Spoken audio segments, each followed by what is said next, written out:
Bienvenue sur Sophia Science, la chaîne YouTube qui répond à toutes vos questions sur le monde de la science, notamment la science, les mystères, les extraterrestres.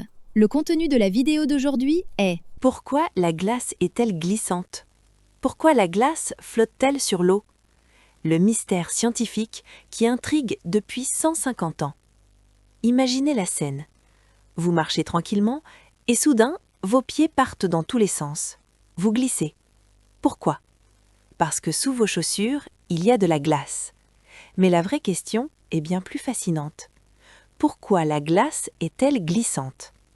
Cela fait plus d'un siècle que les scientifiques se penchent sur le mystère.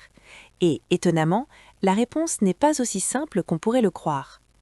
On sait aujourd'hui qu'à la surface de la glace se trouve une minuscule pellicule d'eau liquide, une couche extrêmement fine, invisible, mais suffisante pour transformer le sol en véritable patinoire.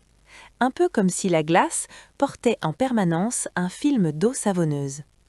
Mais alors, pourquoi la glace, contrairement à la plupart des solides, comme la pierre ou le métal, possède-t-elle cette couche liquide à sa surface? Pendant longtemps, les chercheurs ont cru avoir trouvé l'explication. L'eau a une propriété très étrange. Quand elle gèle, elle devient moins dense. C'est pour cela que les glaçons flottent dans votre verre. C'est aussi pour cela que les tuyaux éclatent en hiver. L'eau prend plus de place en devenant glace. À partir de là, les scientifiques ont imaginé ceci.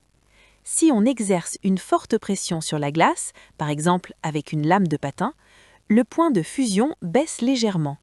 Autrement dit, la glace fond plus facilement sous la pression. Ce serait donc la pression du patin qui ferait fondre une fine couche d'eau, créant ainsi la glissance. L'idée semble logique. Sauf qu'en réalité, même la lame la plus fine, même sous une pression énorme, ne produit pas assez d'effet pour expliquer toute cette eau. Les calculs montrent que la pression seule ne suffit pas, sauf peut-être si la glace est déjà proche de fondre. Alors une autre hypothèse est apparue. Et si c'était le frottement?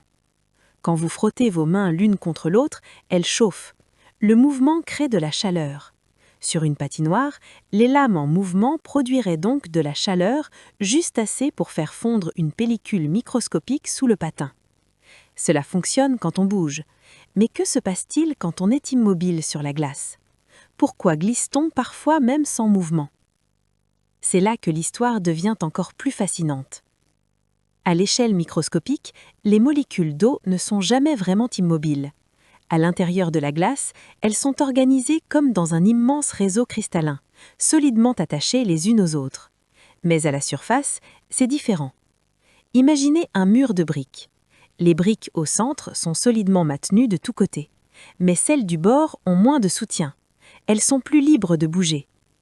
C'est exactement ce qui se passe à la surface de la glace. Les molécules en surface n'ont pas autant de voisines pour les maintenir en place. Elles vibrent davantage, elles se déplacent légèrement, et ce mouvement crée une sorte de couche désordonnée, presque liquide. Même par grand froid, la surface de la glace n'est donc pas totalement solide. Elle possède déjà cette fine couche semi-liquide. La glissance serait donc le résultat d'un mélange de phénomènes.